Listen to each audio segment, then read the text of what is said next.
कभी आपने सोचा है कि इंसान को अपने ही लोग धोखा दें, इंसान तन्हाई मिले, हालात से बार बार आजमाएं और फिर भी वो आखिरकार इज्जत और कामयाबी तक पहुंच जाए। सूरत यूसुफ हमें बताती है कि अगर आज ज़िंदगी की कहानी मुश्किल है तो ज़रूरी नहीं इसका अंजाम भी मुश्किल हो। अस्सलामु अलैकुम वरहमतुल्लाहि वबरकातुहू। आज हम कुरान मजीद की एक ऐसी सूरत के बारे में बात करेंगे जो सिर्फ हज़रत यूसुफ अलैहिस्सलाम की कहानी ही नहीं बल्कि सब्र, पाकीज़गी, मुआफ़ी, अल्लाह की तदबीर और उम्मीद का एक अजीम सबक है।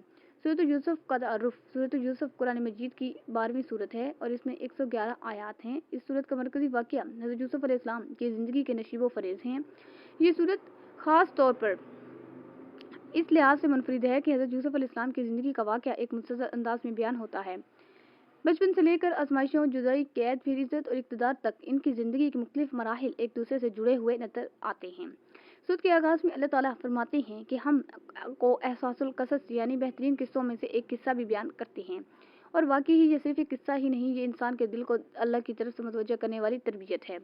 यूसुफ का नाम मतलब क्या है? यूसुफ हज़रत यूसुफ अलैहिस्सलाम का नाम है। कुरान में इस सूरत का नाम भी इन्हीं के नाम पर रखा गया है। इस सूरत का असल पैगाम सिर्फ नाम ही नहीं बल्कि हज़रत यूसुफ अलैहिस्सलाम के किरदार में नुमायाँ होता है। मुश्किल हालात में ईमान को मजबूत रखना, गुनाहों के मौके पर अल्लाह से डरना और बदला लेने की ताकत होने के बावजूद भी माफ़ कर देना।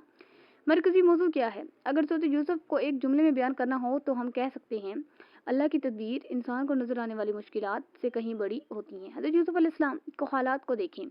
भाइयों की तरफ से हसद, वालिद से जुदाई, कुएं में छोड़ देना, गुलाम की हैसियत से फ़रोख्त होना, आजमाइश, कैद, बेज़ाहिर हर मरहला एक नई मुश्किल था। लेकिन अल्लाह ताला की हिकमत से यही मरहले आगे चलकर हज़रत यूसुफ अलैहिस्सलाम के लिए इज्जत, जिम्मेदारी और कामयाबी का जरिया बने। यहाँ हमारे लिए एक बहुत बड़ा सबक है, हर मुश्किल आखिरी मंजिल नहीं होती। बाज़ औक़ात मुश्किल अल्लाह की तरफ से हमारी ज़िंदगी के अगले बाब की तैयारी होती है। पहला पहलू हसद का अंजाम। हज़रत यूसुफ अलैहिस्सलाम के भाइयों के दिल में हसद पैदा हुआ। ये हमें बताता है कि हसद इंसान को ऐसी सोच तक ले जा सकता है जहाँ नुकसान सिर्फ दूसरे शख्स का ही नहीं बल्कि खुद हसद करने वालों को भी पहुँचता है। इसलिए अगर किसी दूसरे को अल्लाह ने कोई नेमत दी तो हमें ये नहीं सोचना चाहिए कि वो नेमत इससे छीन ले जाए, बल्कि कहना चाहिए, ए अल्लाह, जैसे तूने उसे दिया है मुझे भी अपने फजल से अता फरमा। यही दिल को साफ रखने का रास्ता है।